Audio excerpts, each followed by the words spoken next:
Lorsque je suis devenu président de France Asso Santé, j'ai proposé 2 axes prioritaires. Le premier, notre participation au développement du numérique en santé, en devenant de véritables acteurs des données de santé. Le second, la dynamique de proximité avec un renforcement du rôle et de l'action des représentants des usagers.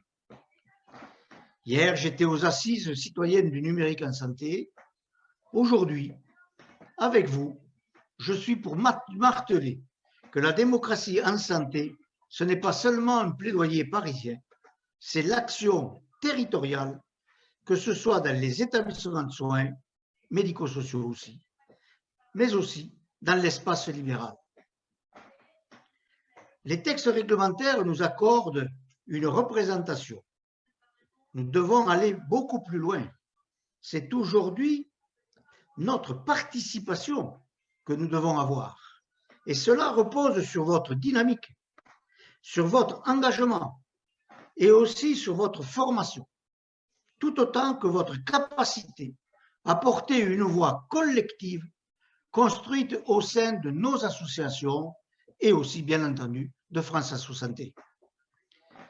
Cette crise nous a d'abord totalement écartés, que ce soit des établissements, que ce soit au niveau des institutions nationales.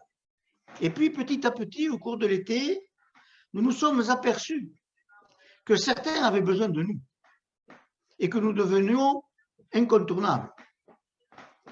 Dans le cadre, par exemple, de la certification, la HAS considère aujourd'hui que notre place est indispensable pour faire l'évaluation des pratiques médicales en particulier. Nous avons, dans le Ségur de la santé, proposé ce Parlement territorial sanitaire. Votre rôle est et sera de plus en plus important. Si nous voulons réussir à développer la démocratie en santé, c'est donc bien par votre action collective que nous y arriverons. Soyez persuadés que j'attache une vigilance toute particulière, ainsi que l'ensemble du siège national, au bon fonctionnement des délégations territoriales et de la formation des RU. Soyez persuadés de notre soutien, nous réussirons ensemble. Téléphone, si vous pouvez les mettre en silencieux. Bonjour à toutes et à tous, bienvenue. Merci d'être si nombreux ce matin pour cette réunion importante sur la France Association Santé, c'est très important.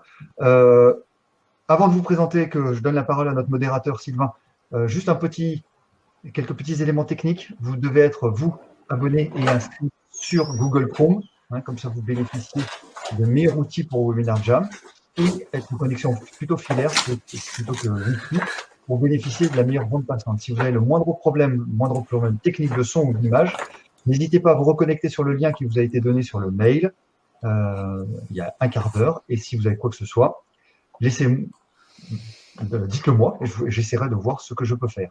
Voilà. Sylvain, la parole est à vous. Merci Frédéric. Bonjour à toutes et à tous. Merci d'être aussi nombreux pour ce premier webinaire destiné aux représentants des usagers. Donc, on a essayé de réunir des experts pour répondre à vos questions. Donc, vous avez vu l'affiche de ce webinaire. L'idée, c'est de parler de la représentation des usagers en général, mais plus particulièrement dans ce contexte de pandémie qu'on connaît depuis cette année 2020 si spéciale. Donc voilà, l'idée c'est vraiment de répondre à vos questions là-dessus, dire un peu quelle est la spécificité du rôle de représentant des usagers qui ne s'arrête pas pendant la période de la pandémie avec ces diverses phases de crise. Donc entendre vos questions, donc utilisez bien le chat pour envoyer vos questions parce que c'est le principe du webinaire, c'est de répondre à vos questions ou à vos témoignages. Vous pouvez aussi témoigner, vous pouvez aussi partager des documents si vous le souhaitez, en tout cas donner des liens pour des documents qui pourraient intéresser tout le monde. L'idée c'est de vous dire que vous n'êtes pas seul en tant que représentant des usagers, que vous pouvez interagir avec d'autres, qu'il y a des outils pour ça. On va vous présenter certains certains outils que propose France Asso Santé, mais il y a peut-être des outils qui sont aussi proposés par des associations et des responsables associatifs peuvent tout à fait les partager dans le chat. Vous dire que vous n'êtes pas seul, vous dire qu'il faut rester en contact avec l'établissement. Hein. C'est principalement cette matinée consacrée aux RU qui sont en établissement de santé. Donc restez en contact avec l'établissement et on verra qu'il y a des outils, y compris en communication, s'il y a un blocage pour essayer de lever ces blocages. Donc pour cela, on a plusieurs intervenants que je vais vous présenter tout de suite. Alors je remercie les intervenants de lever la main quand je parle d'eux. Donc et je vais le faire dans l'ordre où ils vont prendre la parole au départ. Donc d'abord Nicolas Brun. Nicolas que vous connaissez sans doute tous. Coordinateur du pôle santé sociale de l'UNAF, donc l'Union nationale des associations familiales, qui est l'association qui regroupe le plus de représentants des usagers parmi toutes les associations, qui est lui-même représentant des usagers depuis un certain nombre d'années. J'ai envie de dire qu'il a même été représentant des usagers sur plusieurs siècles, voire sur plusieurs millénaires. Donc un représentant des usagers qui a de la bouteille et qui pourra donc répondre à un certain nombre de vos questions. Un autre représentant des usagers qui a de la bouteille, c'est Gérard Allard, qui est avec nous aussi. Bonjour Gérard, qui est à la fois vice-président de la délégation régionale France Asso Santé Pays de la Loire, qui est aussi membre de l'UFC Que Choisir pour son association d'origine et qui est lui-même représentant des usagers au centre hospitalier universitaire de Nantes. Une autre experte avec nous ce matin, c'est Sabine Durand-Gasselin, qui est chargée de formation à France Asso Santé et qui donc vous présentera notamment les outils que propose le service formation. Et ils sont nombreux pour les représentants des usagers et justement leur permettre d'être en contact et formés. Et enfin, dernière intervenante, Rita Benkiran, qui est formatrice en communication et développement et experte en neurosciences et qui pourra vous donner des outils les plus pratiques possibles, les plus opérationnels possibles, notamment pour les situations de blocage, entre autres, mais elle pourra vous présenter voilà tout un tas d'éléments assez pratiques sur comment ça fonctionne, la communication et comment on essaye de lever les freins quand ça bloque. Je suis à la modération pour ma part, je suis coordinateur national de France Asso Santé et en cela je m'occupe notamment du lien entre le siège et les délégations régionales qui proposent elles-mêmes tout un tas d'outils qui permettent aux représentants des usagers d'être en contact entre eux et c'est des outils dont on va parler ce matin. Frédéric Zenouda est avec nous aussi. Je ne sais pas si tu t'es présenté au début, Frédéric, mais en tout cas, Frédéric a la responsabilité notamment de relever vos questions dans le chat et de nous les passer pour que ce soit le plus interactif possible. Le but n'étant pas de faire des interventions trop longues, donc je m'arrêterai là tout de suite et on va commencer à passer la parole aux intervenants. Pardon, Frédéric, oui. Si je puis me permettre, il y a beaucoup de questions. On va essayer d'y répondre effectivement au maximum. Rassurez-vous aussi, il y a un replay pour celles et ceux qui se posent la question. Le replay sera à disposition sur le site de France Association Santé dédié et vous pourrez le consulter sans aucun problème. Et vos questions, celles qui pourraient rester en suspens, qui n'auront pas été traitées, seront notées et relevées par les responsables de ce webinaire et on espère qu'ils répondront de façon circonstanciée à chacune des questions qui seront restées en suspens. Voilà, je vous souhaite un bon webinaire et si vous avez problème de son ou d'image, n'hésitez pas à vous reconnecter encore sur le lien et surtout d'être sur Google Chrome. Je pense que c'est le cas de Régine et d'autres personnes. Maïté aussi, Google Chrome pour pouvoir que ça fonctionne au mieux. Alors, on va commencer avec Nicolas. Peut-être quelques mots sur la représentation des usagers en général et puis ce contexte d'épidémie. Voilà. Pas trop long, Nicolas, puisqu'on aura le temps d'y revenir après, mais je compte sur ta concision légendaire. Merci, et donc c'est parce que j'ai de la bouteille qu'on me fait faire le passage le plus emmerdant, puisque c'est en fait pour vous présenter des choses que vous connaissez pour la plupart très largement, c'est-à-dire les missions à la fois du représentant des usagers et de la commission des usagers. Donc sur le représentant des usagers, eh bien, comme vous le savez tous, vous avez un rôle de défense et bien sûr de veiller au respect des droits des usagers. Vous êtes une sorte de porte-parole des usagers, vous contribuez à l'amélioration de la vie quotidienne des patients et de leurs proches en faisant connaître leurs besoins et leurs problèmes. Vous accompagnez aussi parfois les médiateurs dans des médiations et donc vous avez ce rôle extrêmement important d'agir pour et avec les usagers. Au sein de la commission des usagers, eh bien, la commission des usagers, là aussi, vous connaissez parfaitement son Nicolas, rôle. Nicolas, excusez-moi, est-ce que vous pouvez rapprocher le micro de votre bouche parce que c'est un petit peu faible. Ouais. Là, c'est plus. Je Vous en suis avez- faible, oui, ça, je sais, j'ai un petit peu de faiblesse, c'est mes faiblesses, c'est l'âge, vous savez. On peut pas avoir de la bouteille et de la force. Hein, donc, Et, ouais. surtout quand la bouteille est à la mer. C'est Bien, ça. et donc les commissions d'usagers, mais on nous a demandé de repréciser un peu les missions des commissions d'usagers parce que parmi vous, certains ont été nommés en début d'année et donc ont eu peu d'expérience de cette commission des usagers puisque dès le mois de mars nous étions en confinement et que, comme on le verra sans doute dans le débat, un certain nombre de commissions des usagers ont cessé leur activité et en tout cas in situ. Donc la commission des usagers, elle bien sûr, elle veille au respect des droits des usagers et de faciliter aussi bien sûr ces démarches. Mais ce qui pour aller vraiment à l'essentiel, ce qui nous semble important, c'est de dire qu'elle participe à l'élaboration de la politique menée dans l'établissement sur la qualité, l'accueil et la sécurité des soins. Le mot d'ailleurs sécurité des soins est arrivé à partir de 2016. Avant, il n'était que question d'accueil et qualité. Et vous êtes aussi, depuis 2016, aussi associé au parcours de soins, à l'élaboration des parcours de soins. Et ça, c'est des éléments qui sont déterminants dans la situation que l'on vit actuellement, et notamment en période de crise, puisque ces éléments-là sont directement impactés par les conséquences de la prise en charge des malades patients du Covid au sein de l'établissement, des conséquences aussi sur les malades qui ne sont pas atteints par le Covid, qui posent aussi un certain nombre de problèmes. Donc en fait, tout ça, et pour terminer, cher Sylvain, en étant très court, c'est vous dire que vous êtes parfaitement légitime pour pouvoir agir. Légitime à double titre. Vous êtes légitime parce que les textes vous l'indiquent, vous êtes la loi, le code vous confie ces missions à la fois individuellement en tant que représentant des usagers ou collectivement en tant que membre de la commission des usagers. Mais vous êtes aussi légitime parce que vous devez, c'est un devoir, vous devez vous impliquer dans l'accueil, la qualité et la sécurité des soins, dans le traitement des réclamations et des éloges. Et on voit bien que nous reviendrons surtout, mais tout à l'heure, mais s'occuper des réclamations, ça permet aussi peut-être de détecter parfois des événements ou des situations qui se développent à bas bruit et qui peuvent après poser un certain nombre de problèmes. Donc voilà, la crise ne change en rien vos missions, elle est peut-être parfois un amplificateur de certaines organisations, dysfonctionnements ou au contraire bonnes pratiques, et c'est à nous de les mettre en évidence, c'est à nous de répondre aux sollicitations des personnes que nous sommes censés représenter, c'est-à-dire les usagers. Voilà. Merci Nicolas.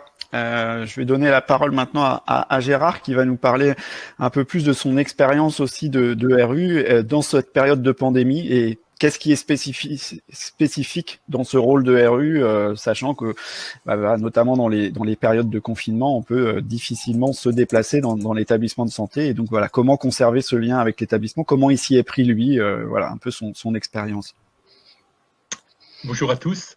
Oui, comment nous sommes pris parce que on est 4 représentants des usagers dans la CDU du CHU de Nantes et c'est à mon avis, une des premières conditions, il faut d'abord travailler ensemble. Alors, on a la chance de bien s'entendre, de communiquer entre nous, d'être d'origine d'associations différentes. Il y a la santé mentale, il y a une pathologie, il y a famille traumatisée chrétien et une association généraliste comme la mienne. Donc, on a l'habitude de travailler ensemble, ça c'est une des conditions importantes, et on est en contact depuis très longtemps, régulièrement avec la direction des usagers. On a des contacts entre les différentes réunions plénières de la CDU. Alors, au moment de la crise, il y avait une CDU qui était programmée, je crois, le 25 ou le 26 mars.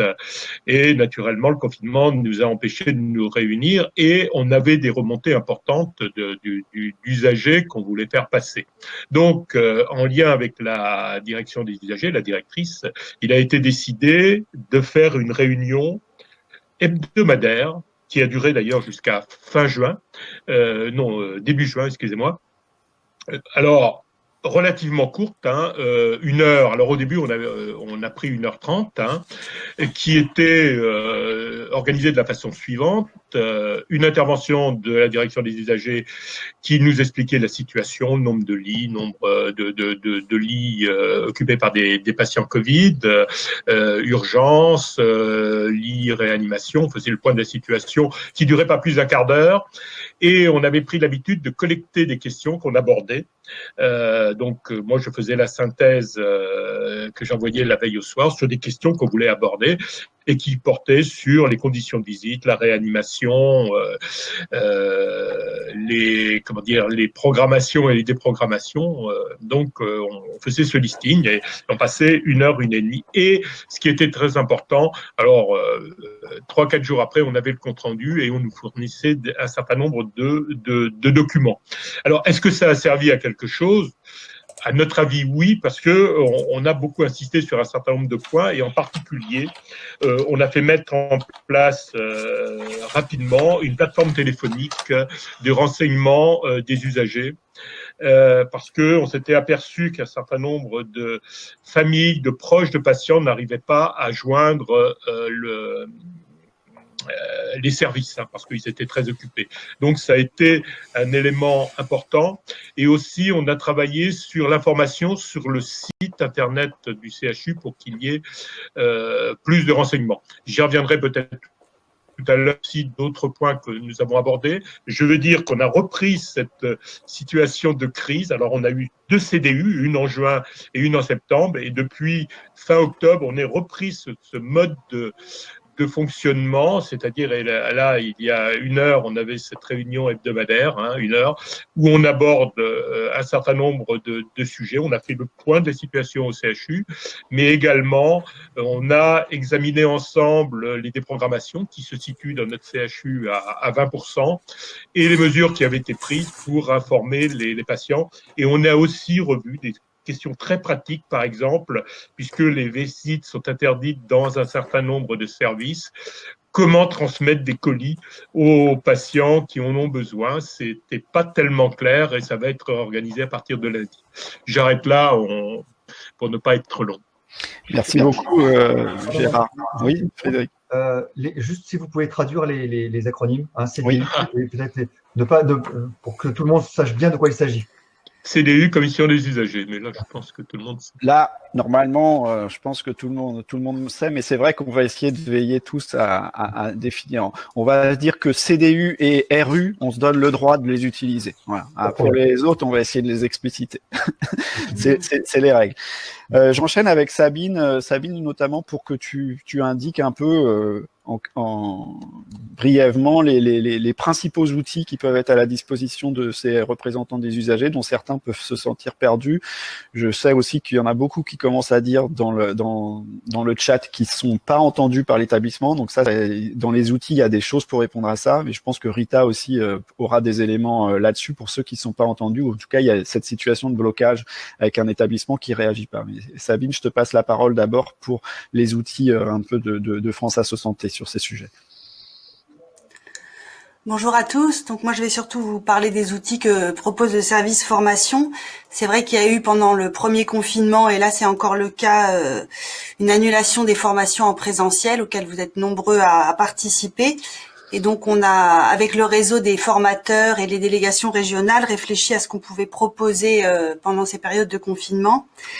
Et je voulais vous dire que il y a des ateliers en visio qui sont proposés pour des groupes de 6 à 8 RU, à la fois pour patienter en attendant la reprise du présentiel, surtout pour les nouveaux RU, pour la formation de base. On propose un atelier découverte pour les formations, mais aussi plusieurs délégations régionales ont mis en place, par exemple, des groupes d'échange spécial Covid, qui, à mon sens, sont un outil particulièrement intéressant parce que c'est vraiment réfléchir ensemble à élaborer des pistes d'action face à des problématiques qu'on rencontre dans les établissements. C'est une sorte de tutorat, je dirais, informel entre des RU qui démarrent dans leur mandat et puis des RU plus expérimentés. Et ces groupes d'échange, il y en a eu beaucoup pendant le premier confinement, hein, en Occitanie, en Nouvelle-Aquitaine, dans les DOM. Les comptes rendus montrent qu'il y a vraiment cette envie d'apprendre à travailler ensemble. Et c'est vrai que la formation, comme les groupes d'échange, c'est vraiment des moments où les RU s'entraînent face à une problématique, voir qu'est-ce qu'on fait ensemble, apporter chacun son point de vue, partager des compétences. Voilà, c'est un peu une évidence, mais ensemble, c'est plus long, mais c'est beaucoup plus riche et ça permet de croiser des regards sur des problématiques qui sont quand même complexes. Donc il y a des ateliers, ces ateliers en visio qui durent à peu près 1h30, 2 heures, vont être proposés là en novembre et décembre. Chaque région a une programmation spécifique, hein, dont je vous invite à vous rapprocher des délégations régionales qui pourront vous faire part de ces thématiques. Et autre chose, c'est France Asso Santé propose une liste un certain nombre de documents qu'on appelle les boîtes à outils du RU, qui visent à être des outils très pratico-pratiques, un peu comme des checklists. Donc, je veux bien, Frédéric, que tu montes la liste rapidement. Donc ça fait plusieurs années que le service formation les produit et on en a fait 2 spécifiques là pendant le confinement. Donc, vous voyez, il y a des fiches boîte à outils sur, par exemple, est-ce que la plainte réclamation est correctement traitée par l'établissement? Est-ce que le circuit est respecté? À quel moment le RU peut intervenir? Toutes ces boîtes à outils, je dirais, récapitulent un peu les questions que vous êtes en droit de poser aux établissements et permettent de voir, comme disait tout à l'heure Nicolas, est-ce que il est dans les clous d'un point de vue juridique? C'est souvent un questionnement des RU, c'est est-ce que je suis en droit de demander ça? Est-ce que je suis légitime pour poser telle ou telle question ou demander tel ou tel document? Donc les formations comme ces outils-là vous permettent de donner un peu un cadre sur la marge de manœuvre que vous pouvez avoir dans les établissements. Et on profite du webinaire pour faire un test oculaire, hein, comme vous voyez. Donc c'est vrai que la copie d'écran n'est pas fantastique. Que vous voyez. Mais on peut peut-être voir le visuel rapidement des 2 boîtes à outils, les 2 dernières, la 19 et la 20, qui ont donc été faites spécifiquement pour la période du confinement. Je vais augmenter, voilà. Donc voilà. Donc, si on regarde celle qui a été faite la dernière, là sur la reprise de la pandémie, c'est vraiment, si tu peux descendre pour montrer un peu les exemples de questions sur des thématiques que vous avez pu voir évoquées par les associations dans les autres webinaires de France Asso Santé, hein, sur la déprogrammation, est-ce que les patients sont informés, quel est le suivi, quelle alternative est proposée. Moi, il me semble qu'il y a un vrai enjeu autour de la qualité de l'information. Les établissements, c'est vrai, sont pour certains dans l'urgence. Ils vont pas forcément proposer des commissions des usagers en visio. Donc ces outils, encore une fois très pratiques et synthétiques, visent à vous aider à trouver les bonnes questions à poser pour être dans une démarche constructive. Donc Gérard parlait de l'importance de se concerter en amont. Je pense qu'avec des outils comme ça vous permet de préparer les réunions et de préparer un éventuel prise de contact avec l'établissement pour être sûr que vous pouvez aborder la question du parcours, la question de la qualité, de la sécurité, comme en a parlé Nicolas. Voilà, donc l'outil ne fait pas tout, mais ça vise à être une aide pour que vous ayez une intervention constructive, efficace. Enfin voilà, vous faire gagner du temps et vous permettre d'organiser un peu la préparation entre vous. Alors ces documents pourront vous être envoyés. Déjà que Carmen, merci Carmen d'avoir mis le lien. Hein, il y a des liens web qui vous seront envoyés de toute manière avec le replay. Et sur la zone du replay, vous aurez tous ces documents, évidemment, parce que vous n'allez pas prendre en note tout cela maintenant. Merci Frédéric. Effectivement, Carmen a mis le lien vers l'extranet, l'extranet qui est une ressource, qui est une partie du site internet réservée aux membres d'associations membres de France Asso Santé. Vous pouvez vous inscrire très facilement si ce n'est pas déjà fait et accéder à tout un tas de documents, dont ces fiches boîte à outils dont Sabine a parlé. J'ajoute juste avant de passer la parole à Rita que on peut aussi faire des enquêtes. Donc certaines délégations régionales ont fait des enquêtes auprès des RU en première phase. Là, on va faire une grande enquête nationale, donc toutes délégations confondues, auprès des représentants des usagers. Voilà, Gérard montre celle qui a été faite, notamment en Pays de la Loire, mais dans plusieurs autres délégations. Là, c'est à l'envers, Gérard, mais voilà, là c'est bon, c'est dans le bon sens. Voilà, des enquêtes qui étaient plus qualitatives dans cette première phase où ils ont fait des focus group, des entretiens avec les RU. Là, en deuxième phase, on va faire une enquête plus quantitative qui devrait partir, j'espère, début décembre, à l'ensemble des RU. Donc, je vous invite à y répondre. C'est vraiment sur votre rôle, parce qu'on a besoin de ça aussi, nous, pour après dialoguer à la fois à l'échelle des établissements, mais à l'échelle régionale et à l'échelle nationale sur ce qu'on pourrait améliorer dans le contexte et la place et le rôle des RU en période de pandémie. Donc, je passe la parole à Rita qui va donner donc des éléments et pouvoir répondre à certaines des questions qu'on a vu passer sur ces difficultés. Voilà. Qu'est-ce qu'on fait quand l'établissement répond pas? Moi, je veux bien faire mon rôle de RU, mais je fais tout, je les appelle, etc. Et c'est blocus, j'arrive pas à créer ce lien. Donc, est-ce qu'il y a des outils, des choses à faire pour qu'ils soient plus à l'écoute? Merci, Rita.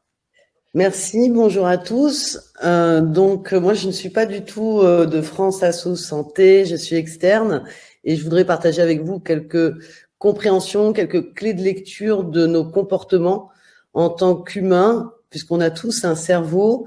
Après, il a la même physiologie, il a les mêmes câbles, on va dire, mais pas les mêmes données, donc on ne réagit pas de la même manière en fonction des situations. Donc, je veux bien, Frédéric, s'il te plaît, si tu peux partager mes slides. Je peux faire ça. Voilà.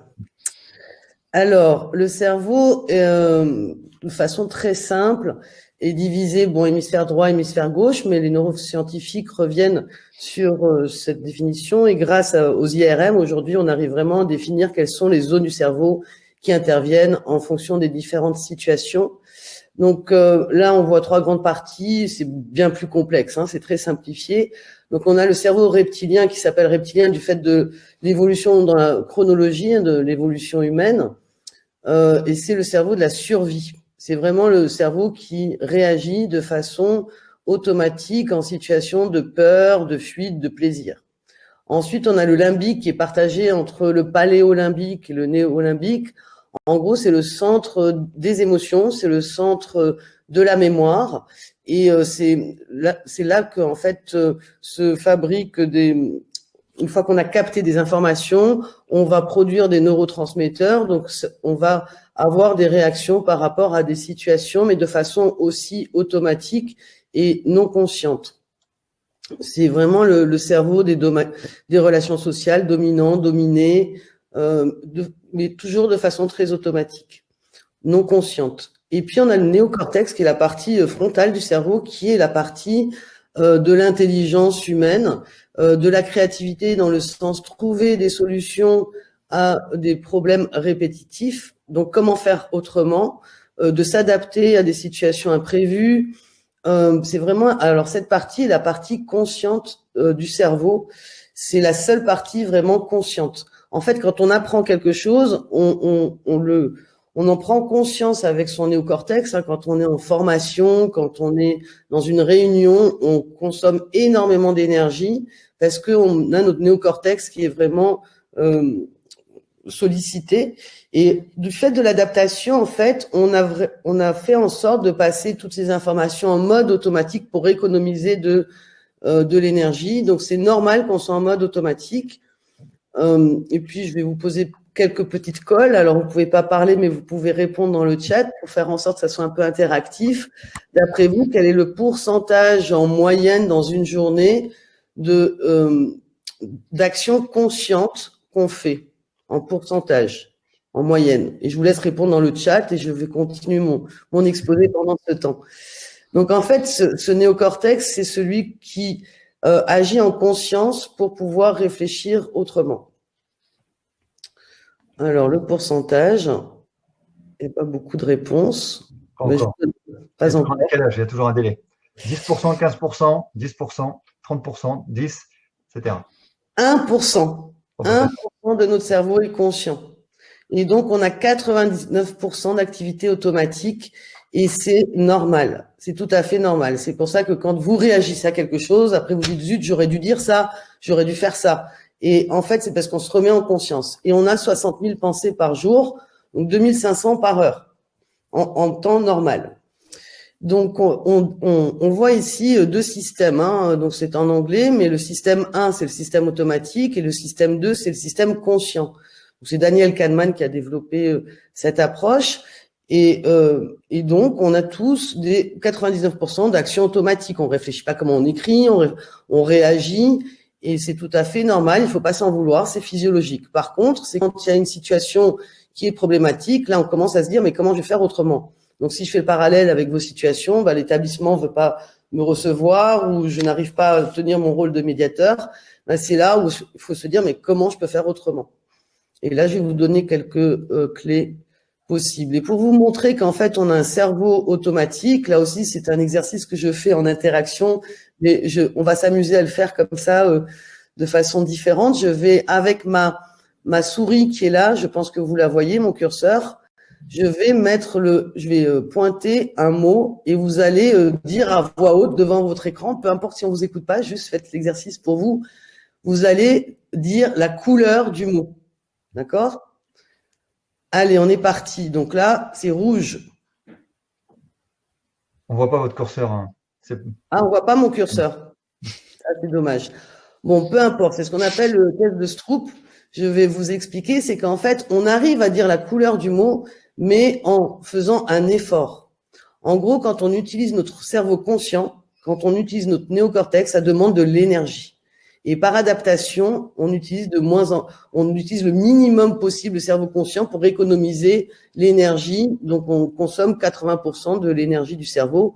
Et c'est pour ça que quand on apprend quelque chose, on réfléchit. Quand vous avez appris à conduire, vous avez réfléchi et ensuite ça devient automatique. Et c'est pour ça qu'on arrive à la maison en se disant, mais zut, comment je suis arrivé là? Parce que c'est votre cerveau automatique qui a pris le dessus. Et c'est la même chose dans les relations sociales. Donc, quand on se fait agresser, on a tendance à réagir de façon agressive, de façon automatique. Alors, comment faire autrement?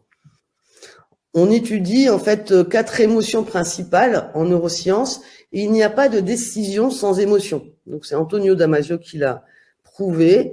Malgré qu'on pense à prendre des décisions complètement rationnelles, il y a toujours un déclenchement avec une émotion derrière. Donc, en bleu, au centre, ce sont les émotions. Et autour, ce sont l'expression de l'émotion. Et il faut bien distinguer entre l'émotion qui est complètement automatique, physiologique, et l'expression de l'émotion. Donc, quand on vous dit de gérer vos émotions, vous ne pouvez pas. C'est pas possible. On peut pas gérer l'émotion. Par contre, on peut gérer l'expression de l'émotion. C'est-à-dire, je peux ressentir une colère, mais je vais faire en sorte de ne pas être agressif. Donc, distinguez bien les deux. Donc, déjà, ne pas se sentir coupable d'avoir peur, d'être en détresse, d'avoir des colères, parce que c'est physiologique. C'est comme si vous disiez à votre estomac, arrête de me dire que j'ai faim. C'est complètement physiologique. Et par contre, qu'est-ce qu'on en fait? Qu'est-ce qu'on fait de ces émotions? Le but, dans une médiation, c'est de provoquer le désir, l'envie de communiquer ensemble. Si effectivement, en face de vous, vous avez des personnes qui n'ont pas ce désir, c'est qu'il y a des émotions derrière. Et donc, on peut décoder ces émotions. On a des peurs, on a des colères, on a des détresses. Comment faire? Alors, bien sûr, vous n'allez pas dire à la personne en face, mais de quoi tu as peur? De quoi avez-vous peur? Parce que ce que je vous dis là, c'est un peu votre cuisine à vous. On n'exprime pas ça directement. On va avoir des questions qui vont faire en sorte qu'on va aller comprendre quelles sont les peurs. Typiquement, la peur, l'expression de la peur, c'est la fuite. La fuite, c'est je réponds pas aux mails, je réponds pas à des demandes, je suis en mode fuite, quoi. Je fais silence radio. La colère, c'est l'agressivité, et puis la détresse, ce sont des pleurs. Donc, comment on fait pour aborder ces émotions? On a tous une courbe de changement. On a tous vécu cette courbe du changement pendant cette crise du Covid. C'est qu'au départ, on était dans le déni. Après, on fait de la résistance. On a un déclic, on explore et on avance. Et à chaque étape, une émotion va s'exprimer. Donc, votre but, c'est que il y ait un engagement de vos interlocuteurs pour qu'ils aient envie de discuter avec vous et de trouver des solutions ensemble. Alors, première chose, c'est humaniser la relation, c'est créer du lien. Alors, on peut pas on peut difficilement avoir un lien social aujourd'hui parce qu'on est confiné, vous n'êtes pas en présentiel, mais on peut toujours créer du lien. Ce qu'on est en train de faire avec ce webinaire, c'est de créer du lien. Tout à l'heure, Sabine parlait comment ça s'appelle, des groupes d'échange. C'est de créer du lien, de travailler ensemble. C'est important. Si vous êtes plusieurs RU, c'est d'avoir un échange d'expériences, d'avoir la possibilité de partager des expériences, de vous entraider. Et puis par rapport à l'organisme qui est en face de vous, c'est d'avoir un interlocuteur spécifique, c'est d'humaniser la relation. Donc ça peut être le responsable qualité, ça peut être d'autres personnes. De créer vraiment, d'aller chercher un lien social avec une personne spécifique qui sera votre interlocuteur. Et puis ensuite, c'est une écoute. Mais une écoute, pas uniquement avec ses oreilles, mais aussi avec le cœur. Hein. C'est un texte qui disait on n'écoute bien qu'avec le cœur. Donc c'est d'écouter ses émotions. Et elles peuvent être visibles. Ça se voit quand quelqu'un a peur, ça se voit quand quelqu'un est en colère, et ça se voit quand quelqu'un est en détresse. Donc d'aller décoder ses émotions et plutôt poser des questions, plutôt d'imposer des solutions. Essayez de poser des questions pour comprendre. Donc quand en face de vous, vous voyez qu'il y a des peurs, c'est chercher à rassurer. Comment ? C'est d'écouter les problèmes et de proposer des approches, des solutions, mais en co-création avec la personne que vous avez en face de vous, parce que si la personne se sent imposée dans une direction, elle va résister. C'est de rassurer aussi sur un périmètre de confidentialité. Parce que justement, dans cette période de Covid, on a vraiment peur que la presse soit au courant de certaines choses, donc ils ont très peur et c'est pour ça qu'ils ferment les portes. Donc de vraiment leur garantir une confidentialité d'échange. Et puis il y a l'incertitude.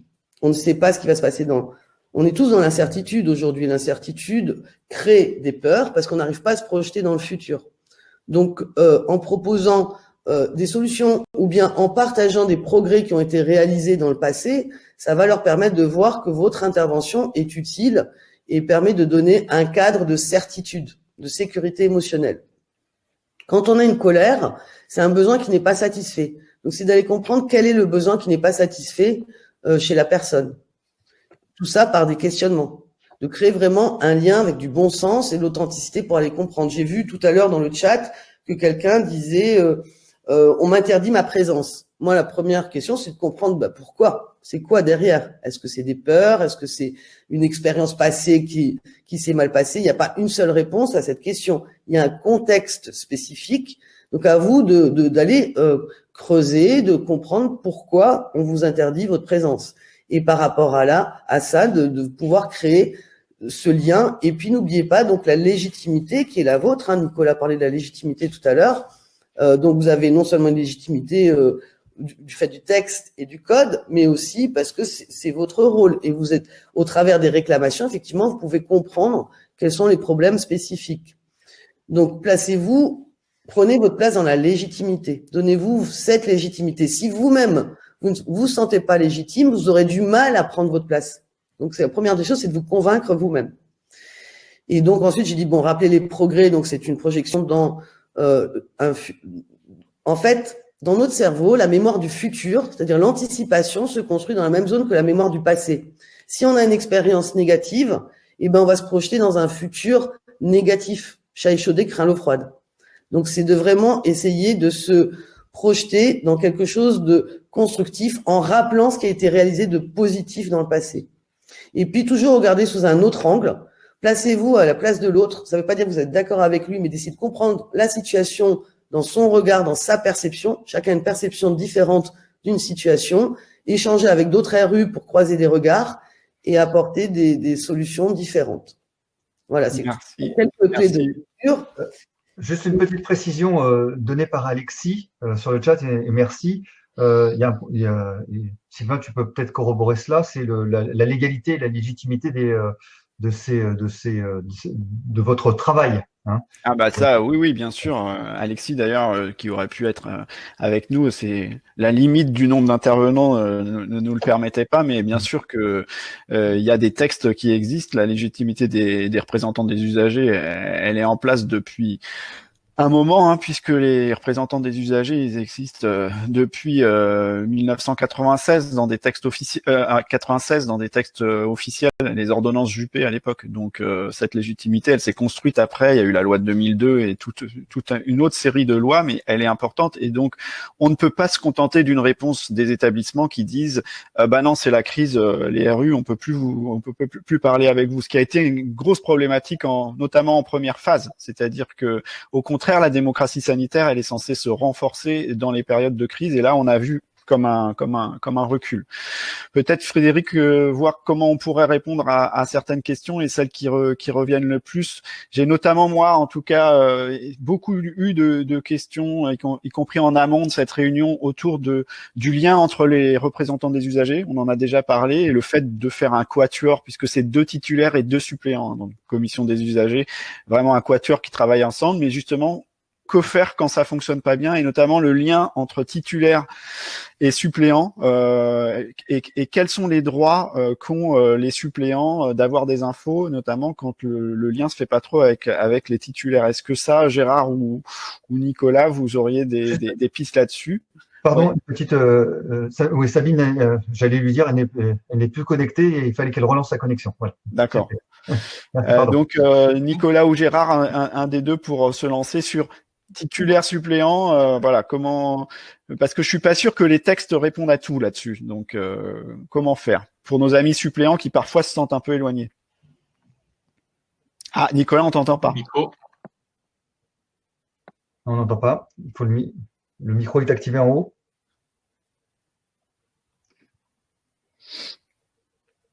Peut-être. Allez, je vais. Alors vas-y Gérard. Je vais y aller pour un petit peu l'expérience. Les textes, effectivement, ne prévoient pas la présence des suppléants, mais ils ne l'interdisent pas. Alors moi, le conseil, nous, on l'a fait marquer dans le règlement intérieur que les suppléants assistaient aux réunions de la CDU. Et je peux vous dire que dans un établissement comme un CHU, on n'est pas assez de cadres d'ailleurs pour faire le boulot, parce qu'il y a de nombreuses commissions et on se les partage. Peut-être que tout à l'heure, on reviendra sur les plaintes et les réclamations, l'examen des plaintes et des réclamations, hein, mais ça demande beaucoup de temps. Donc, on a fait mettre dans le règlement intérieur, donc là, la présence des suppléants aux réunions plénières. Naturellement, ils n'ont pas le droit de vote, hein, mais ils sont présents. Et par ailleurs, je suis président de la commission spécialisée droits des usagers de la CRSA, et on fait un rapport annuel. CRSA, Conférence régionale de la santé et de l'autonomie. Excusez-moi. On fait un rapport annuel, et on l'avait mis il y a 5-6 ans, hein, dans une préconisation. Gérard, juste, ne tape pas sur ton clavier ou coupe ton micro, parce que là on entend. Moi, hein, non, c'est Sabine. Je voulais taper l'adresse. Nous avions mis dans le rapport de la conférence régionale de santé sur le droit des usagers une préconisation demandant la présence des suppléants systématiques à chaque plénière et qu'ils puissent jouer leur rôle. Cette préconisation a été reprise, il y a eu une lettre aux établissements et on a fait un sondage il y a 2 ans, à peu près, 2 ans, et en réponse, dans 90% des établissements, les suppléants étaient maintenant intégrés au travail des CDU, ce qui représente en définitive 90% pour la région Pays de la Loire, environ encore 10% qui n'invitaient pas les suppléants. Ok, merci Gérard. Nicolas, est-ce qu'on t'a retrouvé? Je ne sais pas, vous m'entendez? Si, on t'entend. Voilà, j'ai enlevé mon casque, mais voilà, bon. Comme je n'ai pas entendu ce qu'a dit Gérard, je vais peut-être répéter la même chose, c'est-à-dire que une commission d'usagers, en fait, vous l'organisez comme vous voulez. Il n'y a pas de règle d'organisation particulière, c'est le règlement intérieur qui précise les choses. Donc, par ailleurs, il n'y a pas beaucoup de votes dans une commission d'usagers. Moi, ça fait 20 ans que je suis comme représentant usager, j'ai voté quelques fois, mais vraiment extrêmement rarement.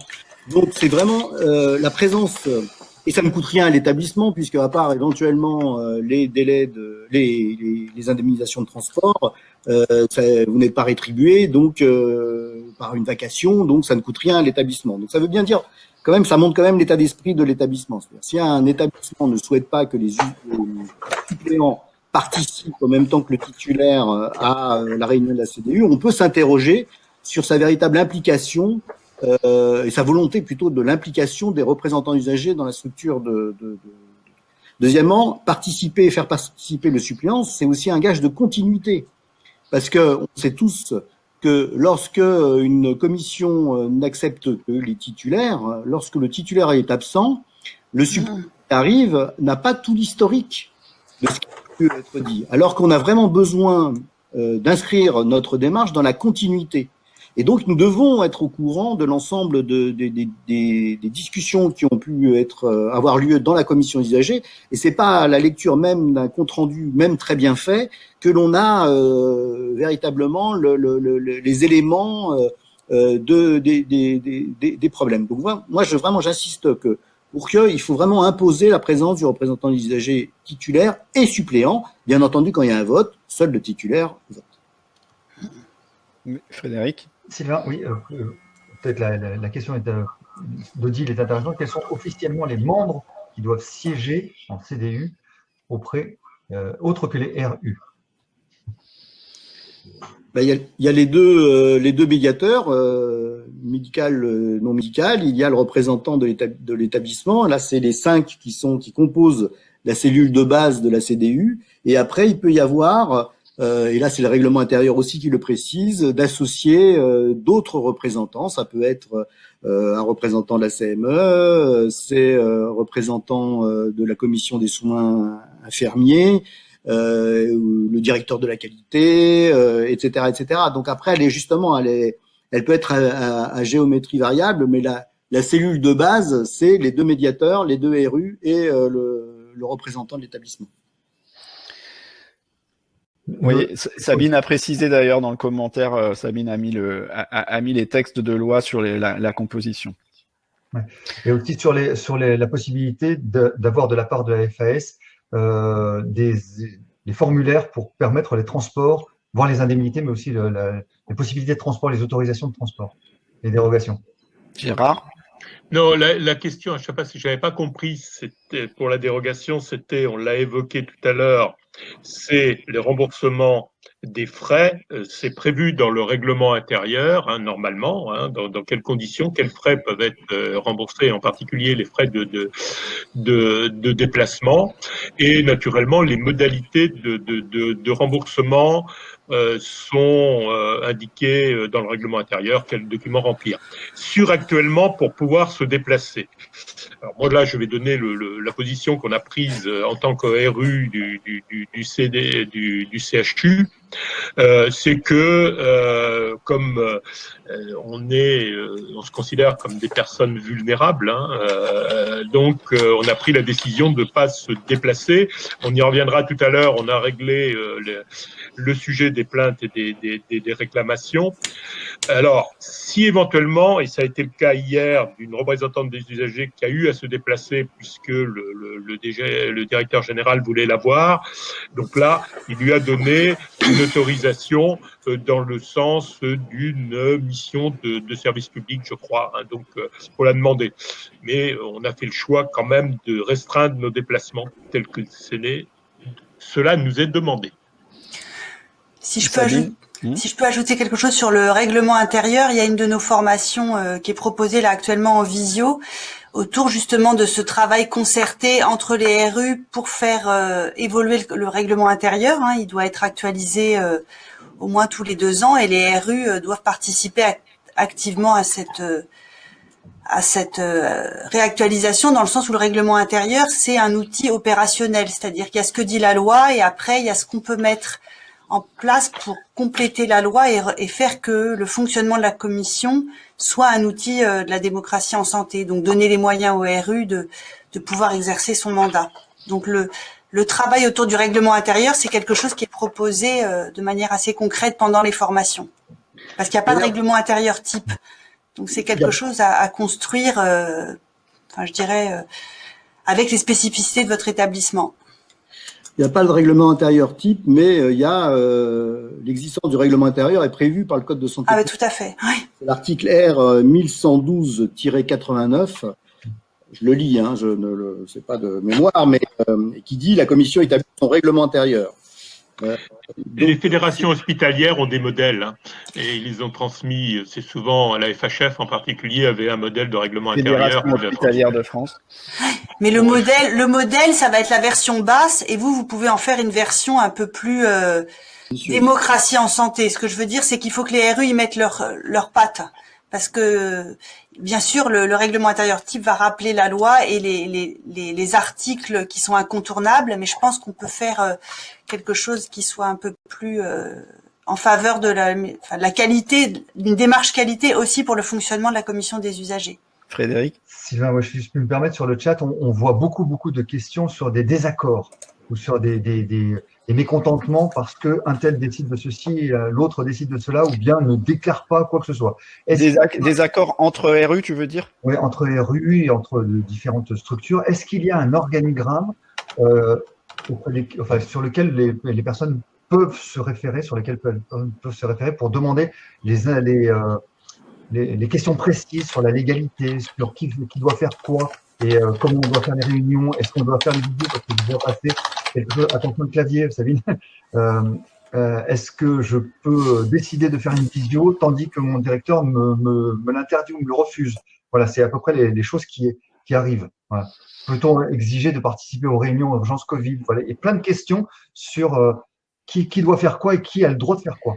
Alors, sur des questions précises sur le droit, j'ai envie de dire, et sur des textes et l'application des textes, je rappelle qu'il existe Santé Info Droit, hein, donc notre ligne qui répond à des questions juridiques et sociales sur la santé. Elle est aussi destinée aux représentants des usagers, donc vous n'hésitez pas à leur envoyer des questions quand vous avez des questions assez précises en matière de droit.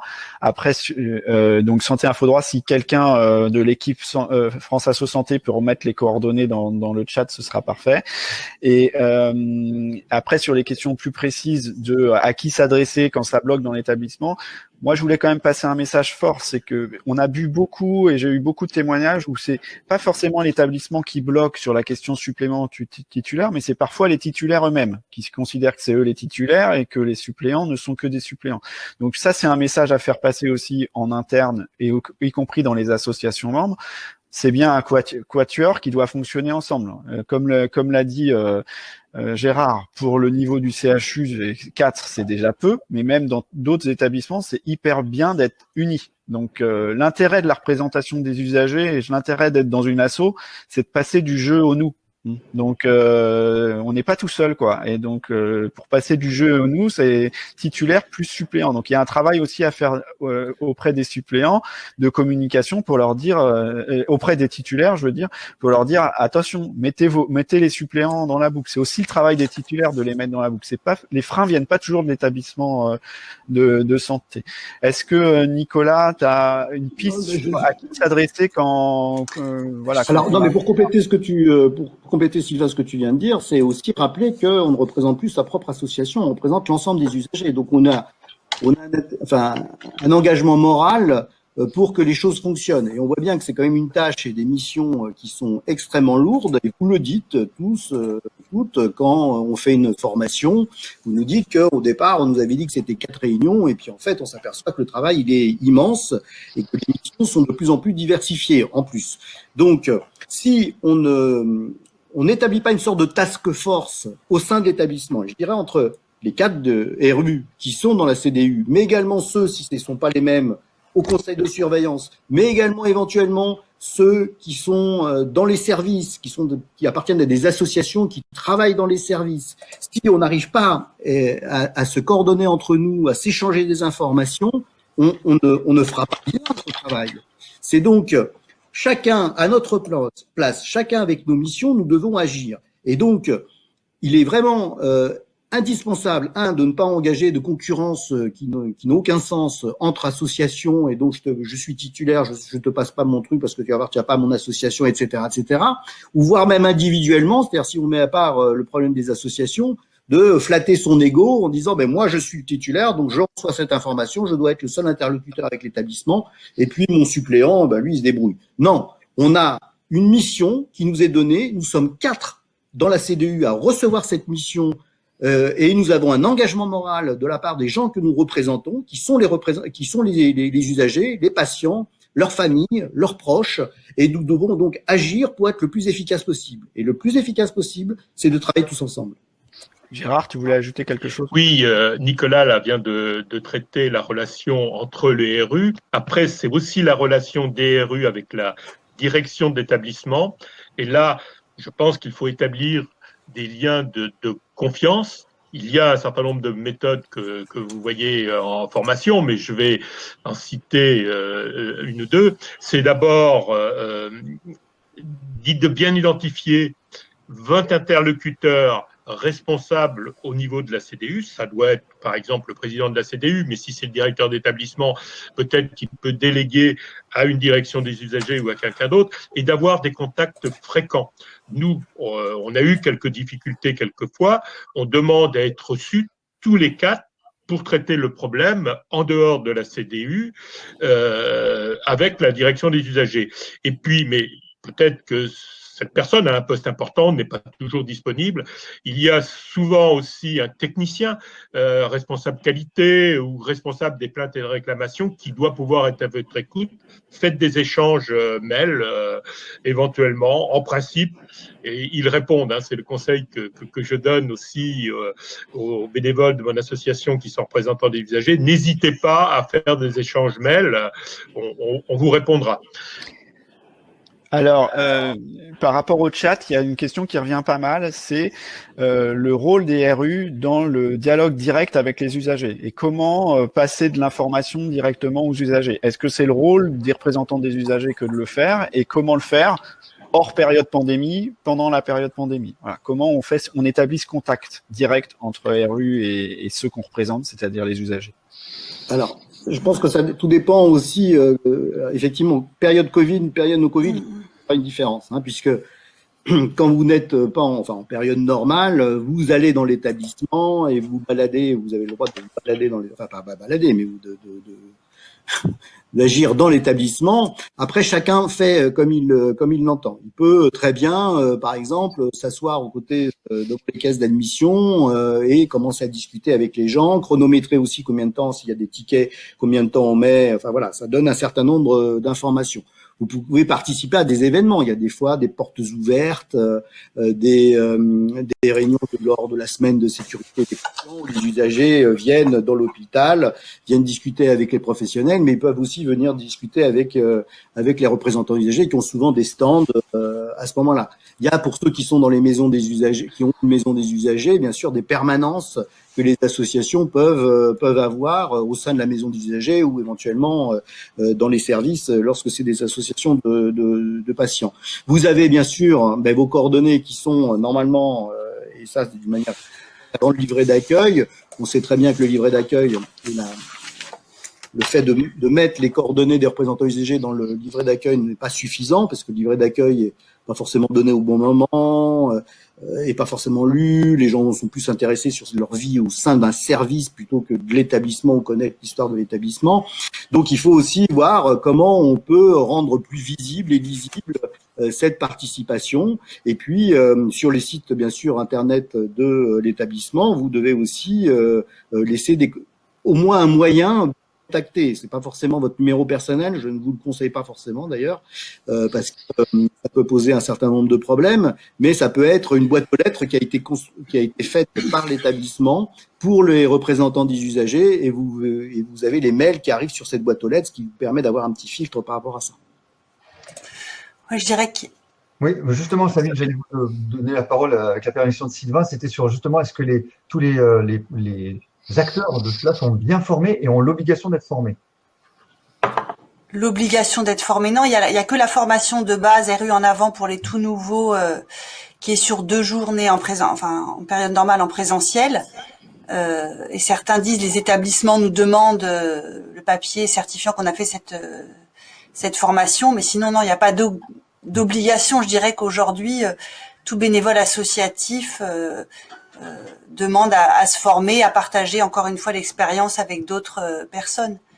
Et je dirais que se faire connaître, c'est vrai qu'il y a comme disait Nicolas, le livret d'accueil, le site internet, mais moi j'ai vu où j'ai des échos dans certains établissements aussi de petites affichettes toutes simples, par exemple dans l'ascenseur ou à des lieux où les usagers s'arrêtent potentiellement près de la cafétéria avec un visuel très simple, les coordonnées, qui on est. Alors surtout pas dire je suis RU en CDU parce que là on a perdu tout le monde, mais je suis là pour défendre vos droits, peut-être une petite photo, une adresse mail. Enfin, je pense qu'en effet, il y a toute une politique de communication pour rendre accessible et rendre visible le rôle ce qu'est un représentant des usagers. Puis je vois dans le chat qu'on fait référence par exemple à la PQR, donc la presse quotidienne régionale, effectivement.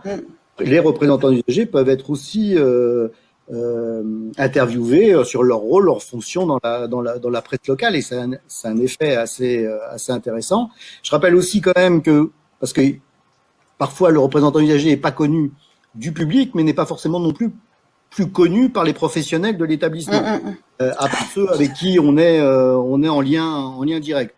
Donc c'est pas mal aussi de pouvoir demander est-ce qu'il y a un petit article de présentation ou régulièrement une information parce que beaucoup d'établissements ont une petite revue, un 4 pages pour l'ensemble des professionnels, et à ce moment-là d'expliciter notre rôle, notre présence et les actions qu'on a pu faire en coopération avec justement les équipes pour rassurer, comme a dit Rita, les personnels qui parfois nous pensent qu'on fait ont une vision très parcellaire de notre action, voire même parfois négative, parce qu'ils pensent qu'on est là pour les du doigt, voire les juger, ce qui n'est pas le sujet. Eh bien, ce genre de participation aussi dans l'accueil des jeunes internes lorsqu'ils arrivent tous les 6 mois, voilà, ce sont des moments où on peut aussi présenter le représentant usager aux professionnels de l'établissement. Alors, je vous propose... Je dirais même peut-être, ça c'est aussi un discours dans les formations qui est partagé sur le fait de se présenter physiquement dans les services, se présenter aux différents cadres, se faire connaître auprès d'associations qui vont directement au chevet des malades. C'est vrai que les RU sont pas forcément très connus dans les établissements. Donc tous les moyens sont bons et je dirais à vous d'être créatifs. Il n'y a pas la loi ne dit rien en ce sens sur comment se faire connaître. N'hésitez pas aussi à vous rapprocher des délégations régionales France Asso Santé qui peuvent avoir des outils, certains communs, d'autres qui sont spécifiques à certaines délégations et qui cherchent à mettre en avant justement le rôle des représentants des usagers. Je voudrais passer à un peu des éléments par rapport aux plaintes et aux réclamations, qui est quand même un des champs de compétences importants de la commission des usagers, et savoir avec vous un peu dans ce contexte de pandémie, comment on fait pour continuer à travailler sur les plaintes et réclamations. J'ai vu qu'il y avait aussi une question d'ailleurs sur comment ça se passe en pratique, les commissions des usagers à distance. Et si vous pouvez, voilà, est-ce qu'il y a des modalités fermes ou est-ce que c'est chaque établissement qui s'organise, mais sur le traitement des plaintes et réclamations, et notamment sur une question qui m'est revenue pas forcément dans le chat, mais en amont de cette réunion, c'est que a priori, certains établissements mettraient en avant le plan blanc ou la période de crise pour dire on ne transmet plus les plaintes et les réclamations aux représentants des usagers. Donc, vous faire réagir là-dessus et aussi sur comment ça se passe, voilà, en pratique, le traitement des plaintes et réclamations en période de crise. Alors, Gérard, vas-y. Oui, moi, je vais parler là de l'expérience que je peux avoir au CHU de Nantes. Alors, pour le dire, la consultation ou la transmission des plaintes et réclamations, c'est un long combat.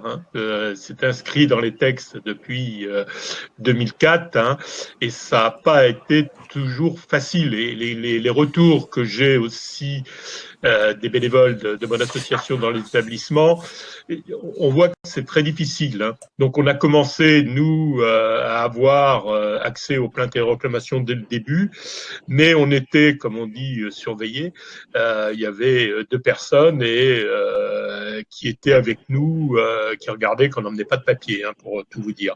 Ensuite, on a eu la responsable des réclamations qui est venue un petit peu nous lire les réclamations. On choisissait des réclamations et on examinait les réclamations qu'on choisissait. Puis, climat de confiance s'est créé et depuis quelques années, on peut consulter, alors ils ne sont pas envoyés pour l'instant, hein, on peut consulter les plaintes et les réclamations, donc on prend 3 demi-journées entre les CDU où on examine par binôme les plaintes et les réclamations. Il y en a environ 300 au CHU, hein, réclamations non indemnitaires. Hein.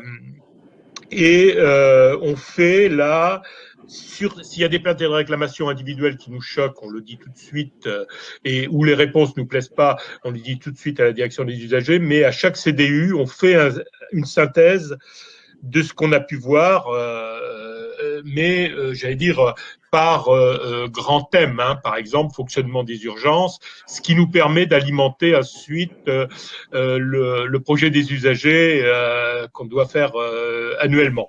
Alors là, dans cette période où il nous est pas possible d'aller dans l'établissement, on a enfin monté un système de transmission des plaintes et réclamations sur une messagerie sécurisée. Et donc, alors, on le débute lundi, donc on aura accès lundi aux plaintes et réclamations et on pourra les examiner. Voici l'expérience, mais je sais aussi que, enfin, je le redis, que c'est un long combat. Faut vraiment insister auprès des établissements et expliquer que c'est un droit. Alors, dans les textes, il n'est pas inscrit la transmission, hein, il est inscrit, je ne sais plus le terme exact, hein, est tenu informé des plaintes et des réclamations. Donc après, c'est aussi à prévoir le mode de consultation dans le règlement intérieur, aussi pour mon expérience. Ok, quelqu'un veut ajouter quelque chose là-dessus?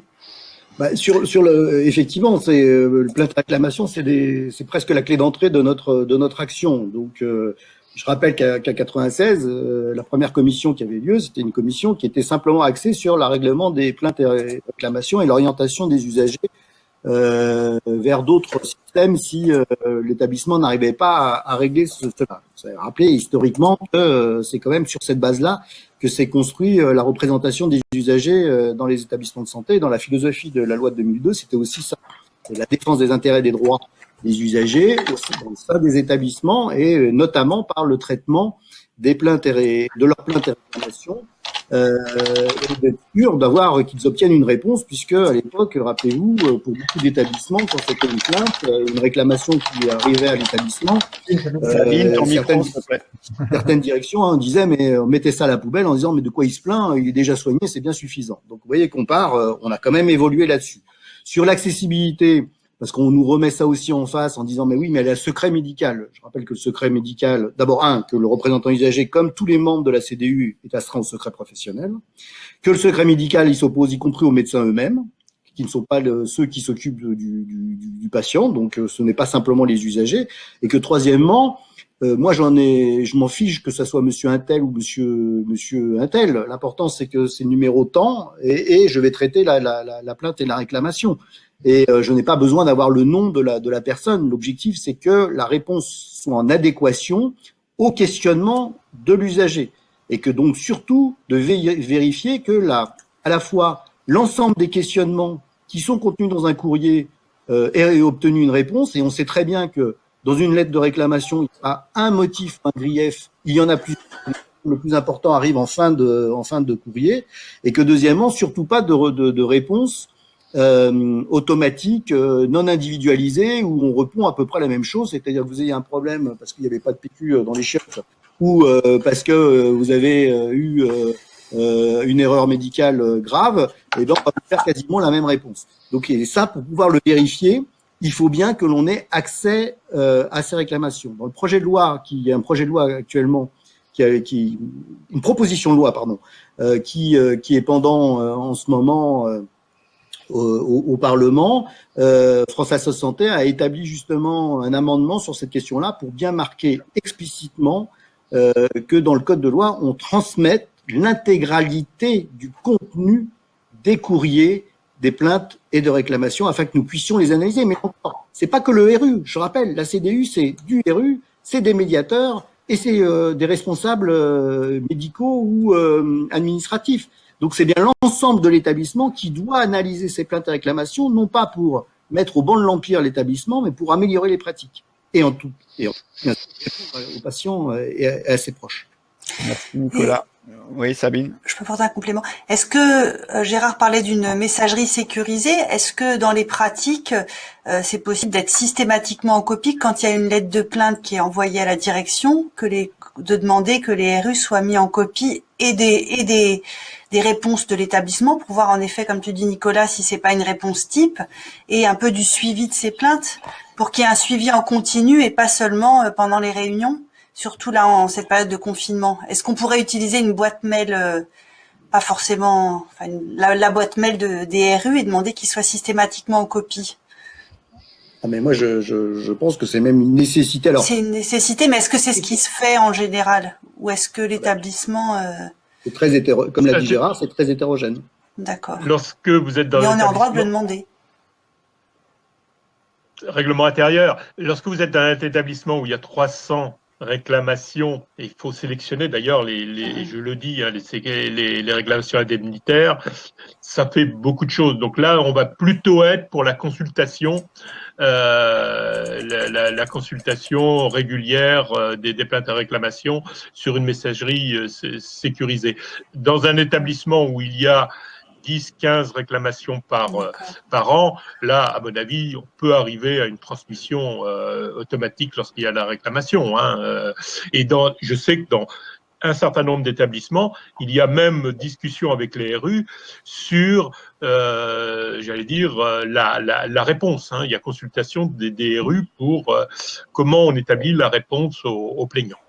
Si vous permettez, Sylvain, s'il permet, je voulais dire un mot sur la médiation. On peut... Un mot, et après je passe la parole à Rita sur la communication avec les usagers directs, parce qu'elle aura peut-être des éléments. Un mot sur la médiation dans les établissements. Là, c'est prévu très strictement dans les textes, hein, l'organisation, on doit faire la médiation dans les 8 jours. Il faut savoir que depuis la nouvelle loi de 2016, hein, on doit, lorsque l'établissement décide de faire une médiation, doit indiquer que les représentants des usagers de la CDU peuvent être consultés. C'est encore pas appliqué partout. Hein, et donc, il faut, je crois, demander que lorsqu'on propose une médiation, l'établissement propose une médiation, qu'on dise qu'on peut demander aux représentants des usagers de venir. Et il y a un point qui est très mal appliqué actuellement dans les établissements. On a fait une synthèse au niveau de la CRSA. C'est on ne consulte pas la CDU sur la médiation après la réalisation de la médiation et la réponse qui est donnée. Et il faut rappeler que dans les textes, il est prévu que la CDU doit donner un avis sur la médiation qui peut être transmise aux plaignants. Merci. Merci Gérard. Oui, je voulais revenir quand même sur la notion de contact direct avec les usagers. Nicolas a répondu, a donné des outils pratiques, mais comme on a Rita qui est spécialiste quand même en com, et que cet aspect-là, vous l'avez pas forcément abordé tout à l'heure, où on était plus la communication entre le RU et l'établissement, peut-être que entre le RU et le grand public, j'ai envie de dire, les usagers, vous avez peut-être des pistes, parce qu'il y a eu notamment une question dans le chat sur comment ça se construit une relation de qualité entre un RU et des usagers. En fait, on revient au même principe. On travaille beaucoup sur ces 4 émotions qui sont les émotions principales. Hein, je rappelle, ce ne sont pas toutes les émotions. Et donc, avec l'usager, c'est pareil. On va trouver de la colère. Donc là, quel est le besoin qui n'est pas entendu? Donc, dans une colère, le cerveau a tendance à se rappeler du contenant, mais pas du contenu. Donc, on va se rappeler que la personne était en colère, mais on va pas se rappeler du message. Donc, c'est important de passer à un mode de communication où on permet à la personne d'expliciter sa colère pour pouvoir calmer et effectivement dénouer quel est le besoin qui n'est pas entendu. Et quand la personne se sent entendue, la colère va diminuer et on va pouvoir dialoguer tranquillement. La deuxième chose, en termes de peur, vous parlez de sécurité, c'est valable aussi avec l'usager. Il faut qu'il sente ils se sentent en sécurité avec vous. Donc, il y a une notion de confiance, de contact, pareil, humaniser la relation, donc avoir vraiment ce lien et comprendre que la personne s'en remet à votre médiation, donc se sent en sécurité. La détresse également, donc la personne qui a besoin d'exprimer sa détresse, bon, on s'exprime souvent par des pleurs, par du stress aussi, hein, beaucoup de stress dû à l'inquiétude, dû à des questions sans réponse.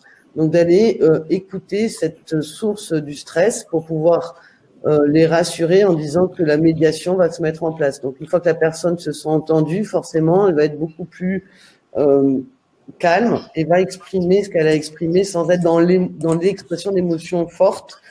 Par contre, ce qui est important, c'est de mettre des limites. Vous disiez tout à l'heure de ne pas donner son numéro de téléphone direct, effectivement, parce que ça peut très vite devenir un envahissement. Et je ne sais pas si vous connaissez le triangle de Karpman, victime, bourreau, sauveur. On peut très vite devenir le sauveur. Donc, il ne faut pas tomber dans ce biais-là et bien distinguer l'être de faire entre ce que vous faites et ce que vous êtes. C'est pas parce qu'il y a quelque chose que vous ne faites pas bien ou pas comme vous voudriez que vous n'êtes pas quelqu'un de bien. Distinguez bien ces choses-là pour pas tomber dans cette victimisation et du coup de vous faire envahir pour prouver que vous êtes efficace et que vous êtes une belle personne. En fait, faut vraiment pas se faire envahir, donc d'être là pour pouvoir écouter, accompagner, mais avec un périmètre lié au bon sens et au respect mutuel. Merci beaucoup. Frédéric, est-ce qu'il y a des questions encore qu'on n'aurait pas traitées? Oui, il y en a beaucoup. Je pense que les sujets ont été brossés largement par tout un chacun. Évidemment, tous les cas d'espèce ne peuvent pas être évoqués. Il y a plein d'exemples où j'ai eu tel conflit avec cela, j'ai eu tel problème, j'ai eu tel problème de communication. Je pense qu'elles vont relever plutôt du traitement après ce web plutôt que d'un traitement spécifique à chaque questionnement. L'essentiel des éléments ont été donnés. Il y a beaucoup de liens qui ont été partagés que j'ai mis en sticker. Vous les retrouverez de toute manière non seulement sur le replay si vous voulez le consulter, mais aussi sur la foire aux questions qu'on va essayer de vous transmettre aussi par le biais du site. Donc, je pense que beaucoup de choses ont été évoquées et les cas spécifiques sont un petit peu trop précis. Ok, merci. Peut-être moi je voudrais redonner la parole à chacun des intervenants, mais vraiment en quelques secondes sur un sujet qui leur paraîtrait important et qui n'aurait pas été vu, un message important à passer aux internautes représentants des usagers qui sont en ligne, et puis ensuite je conclurai moi-même et vous donnerai des perspectives sur la suite aussi. Donc, alors on va le faire peut-être. Oui, Frédéric. Excuse-moi, est-ce que c'est à propos ou pas? Marie-Pierre repose la question sur le.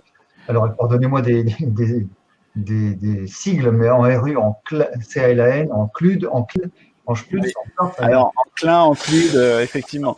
Alors, je pense que ça sera très bien, je le dirai dans ma conclusion. Je pense qu'on fera d'autres webinaires et où on pourra revenir. C'est des instances qui peuvent exister. Le CLIN, c'est sur les infections nosocomiales. Le CLUD, c'est sur la douleur, mais c'est des instances qui sont plus obligatoires, mais qui existent. En tout cas, la question de la douleur et des infections nosocomiales doit être traitée dans les établissements en lien avec des représentants des usagers. Mais ça, c'est vraiment de la question technique. Ce qui est sûr, c'est qu'il n'y a plus de texte qui encadre ces instances. Donc peut-être on va pas faire comme dans le même ordre qu'au début. Donc, commencer par Rita. S'il y a un dernier mot que vous voudriez dire, un message important que vous auriez pas pu traiter pendant cette heure et demie. Bon, j'aimerais juste conclure, revenir en fait, pour résumer, c'est de bien distinguer entre l'émotion et l'expression d'émotion, que ce soit celle de votre interlocuteur ou la vôtre, d'apprendre à vraiment décoder les messages à l'intérieur en questionnant. En fait, il y a une résistance de l'interlocuteur quand on veut imposer un point de vue. Donc, c'est vraiment important de développer une empathie, donc cette capacité à comprendre le message de l'autre pour pouvoir dénouer. Et bien sûr, ne pas poser des questions en direct en disant de quoi vous avez peur, pourquoi vous êtes en colère. Non, c'est vraiment d'avoir un questionnement, un dialogue constructif avec la personne. Super, merci beaucoup. Sabine, un mot, un truc que tu aurais oublié de partager, que ce soit par écrit ou par oral? Peut-être en prolongement de ce que dit Rita, moi je pense que un intérêt des formations, parce que je peux voir, c'est justement cet intérêt de questionner ensemble et peut-être de dépasser aussi ses émotions en tant que RU. C'est-à-dire, on peut être passionné, militant, et quand on travaille autour de situations pratiques, on se dit, ah ben là, j'y aurais été un peu fort ou un peu trop directement. Et en fait, le fait que chacun arrive avec son bagage de RU, ça permet de tempérer les choses quand on cherche un positionnement qui soit juste. Et certains, à l'issue des deux journées de formation, nous disent, ah ben voilà, j'ai pris conscience que j'allais trop dans cette direction ou trop dans celle-là. Donc ce travail autour des émotions, il me semble en effet hyper important, parce que je pense que l'impression qu'on laisse dans les réunions en tant que RU, c'est ce qui va permettre ou pas de créer ce lien de confiance avec les acteurs des établissements.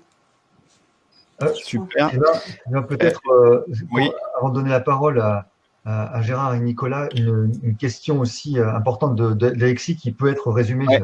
J'allais la poser. Donc Gérard et Nicolas, une conclusion, mais aussi effectivement en rebond par rapport à la question d'Alexis, très présent sur la conversation, qui dit, est-ce que dans votre esprit, le rôle des représentants des usagers et des commissions des usagers va évoluer à long terme suite à la crise qu'on vient de traverser. Alors on est encore en plein dedans dans cette crise, mais voilà, c'est votre regard là-dessus, plus le mot éventuel que vous vouliez donner, que vous n'auriez pas dit auparavant, Gérard. Ce que je voulais dire, c'est avant de répondre à la question d'Alexis, c'est représentants des usagers, soyez proactifs, soyez en lien avec votre établissement, n'hésitez pas à montrer votre intérêt à ce qui se passe pendant la crise à l'établissement en envoyant des mails. Et quelquefois, des représentants des usagers me disent, nous, on est bien informés, ils nous envoient un plan de situation, tout ce qui se passe régulièrement, mais montrez votre intérêt en répondant à l'établissement. Parce que certains RU m'ont dit, on va pas les embêter. Non, répondez pour montrer l'intérêt et je crois que ça facilitera les liens.